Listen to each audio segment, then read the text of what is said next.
Wow, I love this slide. Very, very cool. So we're beginning a series for the month of February that is 4 weeks long. And that series is called One Journey, Many Paths. Let your heart be your compass. And today's talk and discussion topic is obviously right here in front of us. If you see your shadow, let it guide you.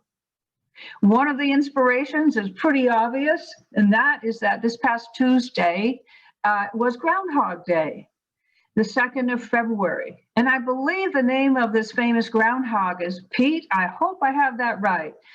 He did see his shadow, which, according to folklore, indicates that spring will be a little while yet, that winter will be longer. However, we have other options when we see our shadows. It is not necessary for winter to be longer just because we saw our shadow. Now, I'm pulling you into a world of metaphor right now. Just imagine, of course, that winter is that dark and cold period that we sometimes travel through in life when we're busy, stopping one thing and starting another and becoming something new when we're growing. And maybe there's a little bit of uncertainty and it's not comfortable. So if you imagine this idea that you see your shadow and that rather than thinking that that means that your winter is going to be longer, think of it instead that your shadow can guide you to shorten that winter. Of course it can. So we're going to begin with a psychological definition of shadow and a couple of other companion concepts. Then we're going to look at some spiritual interpretations of those, and we're going to put them together in another part of this typical February theme, which is how to love ourselves and each other through the journeys of life by understanding our shadow side. Okay? The result is that our winters will be shorter because we will know what to do when they show up. Okay, one moment. Okay, so I'm going to start with these psychological definitions. First of all is the shadow. Any of you who have had any studies, formal or otherwise, in psychology know about these. So in Jungian psychology, the shadow or shadow archetype is either that unconscious aspect of the personality that the conscious ego does not identify in itself, or the entirety of the unconscious. It is everything that a person is not really fully aware of.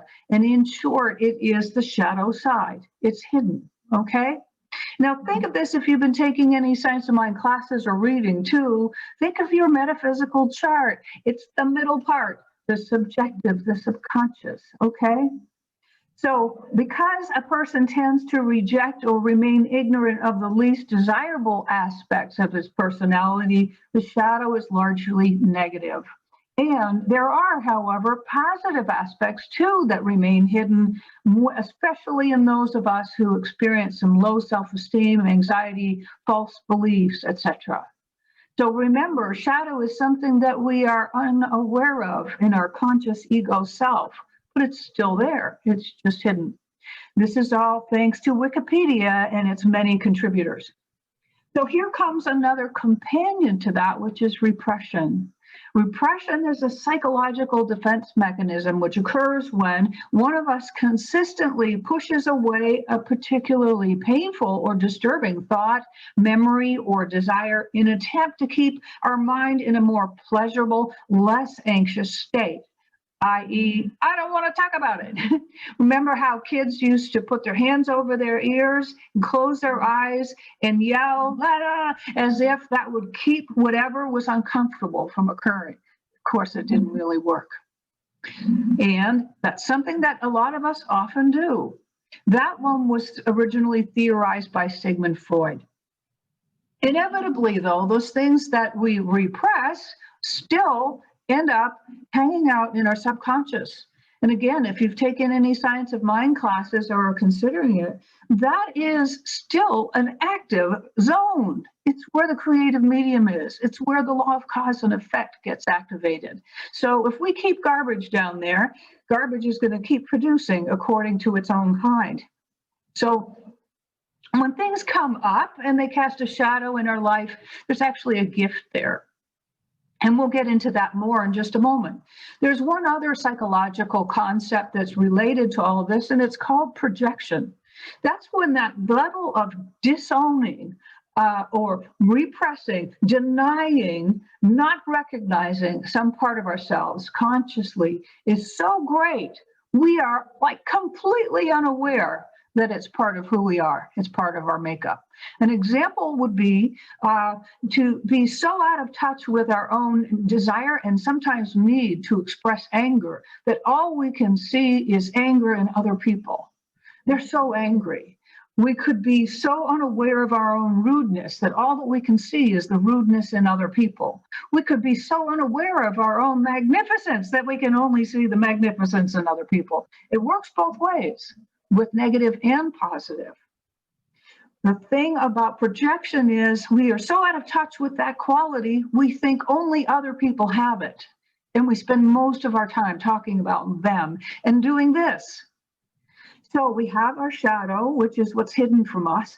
We have what we actively repress because we don't want to talk about it. We would rather feel more comfortable and it's too scary. And then we have what we project onto others. There's a whole other level of spiritual interpretation about this, energetic interpretation, because life is energy and energy must move. So if it doesn't find an outlet in me, it'll just go out there and find an outlet in the people around me. And if I'm trained in metaphysics, I will discover that the people around me are reflecting back to me that which I have not yet looked at about myself, and I can learn from that. So that's where the shadow comes in. So we've tacked on two important companions to the shadow. One is repression, and the other is projection. They all have to do with, I don't want to talk about it. And yet the shadow is what? It's either something about ourselves that seems so difficult, like the reflection of this man, okay? He's probably really not 12 feet tall, but his relationship to the light right now makes him look so big. And sometimes all we have to do is adjust our relationship to the light and things will be right-sized, and then we find that we can actually deal with them. But when we relegate them to the shadow, they get bigger and bigger. You know, it's like the little tiny mouse that looks like a monster in the right light. Okay? So we tack on these other two things to remind ourselves not to repress our stuff and not to project or blame or assign all of those good qualities to someone else, but instead to look at them squarely and to own them because they have gifts of guidance and direction for us. A perfect example of this is if you're going for a walk in the afternoon and perhaps you took off on a trail that's a little unfamiliar for you, something that you can do is look at the direction that the shadows are going in. So imagine that this person on the screen has his shadow heading off in a certain direction. Well, where the light comes from is the direction that we're trying to find. Let me say that again. If this man's shadow is pointing that way, we look at where the source of light is as being opposite of the shadow. So let's say his shadow is pointing east, and we want to know where west is, and the sun sets in the west and it's the afternoon. Well, guess what? It's behind him. It's in the opposite direction of the shadow.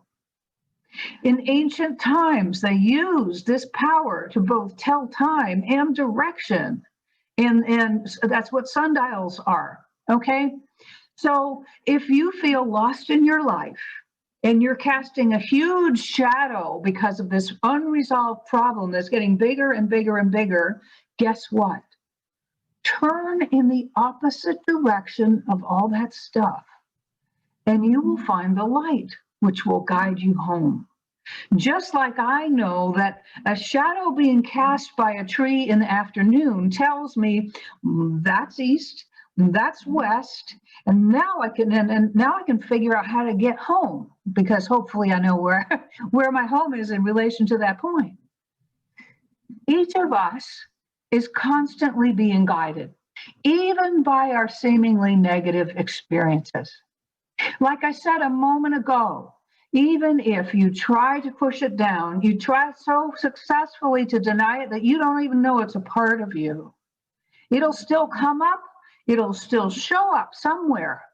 It may show up in other people and reflect back to you something that you haven't owned. So understanding this is like understanding any other set of principles that we study. These principles of the human psyche are universal. They work the same way for everyone. We know what to do with that. Ernest Holmes says, to the degree that we understand something, it will become law in our lives, meaning second nature. He also tells us over and over and over again that when we understand something, like that illusion of bondage that the guys in the cave saw in what Rick just read, when we understand it, it works for us. It was in our not knowing, our ignorance, that those things were working against us.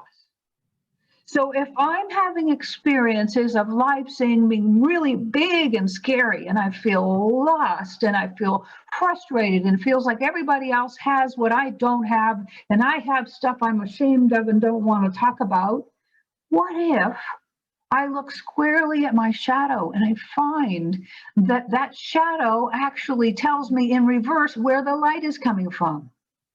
I am standing between the light and my life in exactly that way. Like we said last week, our problems always reveal our solutions. So even in those things that we fear we cannot face, that feel like they're too big, insurmountable, perhaps we're ashamed of them, or perhaps we're afraid to say that we're wonderful and great and talented, so we hide that too. Those things have something to show us. When we turn towards the opposite of the darkness, we find the light. And when we find the light, we find the direction that we need. Things become right size. We find our way home. On every afternoon when the light is waning, through every winter experience. So next time you encounter your shadow, I invite you to do something a little different. You may look at that and say, oh gosh, that's a part of me that I feel kind of ashamed about, disappointed in, frustrated with. Don't say that's who you are. All that is a perfect indication of something in reverse, just like the negative when you're developing film by hand. Okay, it is just the reverse of you. And yet, even that negative image has something to show you about who you truly are. So don't be afraid of it. Don't push it down. Don't think because you saw your shadow that your winter is going to be longer. Look at it. Turn towards its opposite and find out where the light is coming from, and you can find your way home. And the same is true about projection. Don't assign all of that stuff to other people. If it is something that is uncomfortable, then say, you know, where in me have I been doing that? And what if I were to change that in myself? Might it not start showing up differently outside? Of course. Where in me have I been denying my beauty, my magnificence, my passion, my power? Start embracing it, and you'll stop casting a shadow because you will have brought that part of you into the light. Every part of life is for us. There is no exception. So even when you see your shadow, you don't have to assume that your winter will be long and cold. As a matter of fact, we have an advantage over the groundhog and that folklore, because seeing our shadow can even be a cause for celebration. I often quote a dear friend whose husband once said, "Oh no, does this mean I have to grow again?" What if we turn that around and say, well, it looks like I have an opportunity to grow. How much can I get out of this so I can shorten my winter and get on with the springtime and the other beautiful, fruitful seasons of my life? Dive in. Just remember, like anything else, to the degree you understand how you work in this area, it will work for you and it'll no longer seem like it's happening to you or working against you. So think of that from now on. If you see your shadow, let it guide you. Okay, we are going to have a conversation just as soon as we take care of a few announcements and some other housekeeping. I look forward to talking with each of you about this shadow business. So thank you for choosing to be here this morning. I recognize as I look out my window that the sky is once again blue. The sun is out. It is a brand new baby day. So thank you for choosing to spend the beginning of that day with us this morning.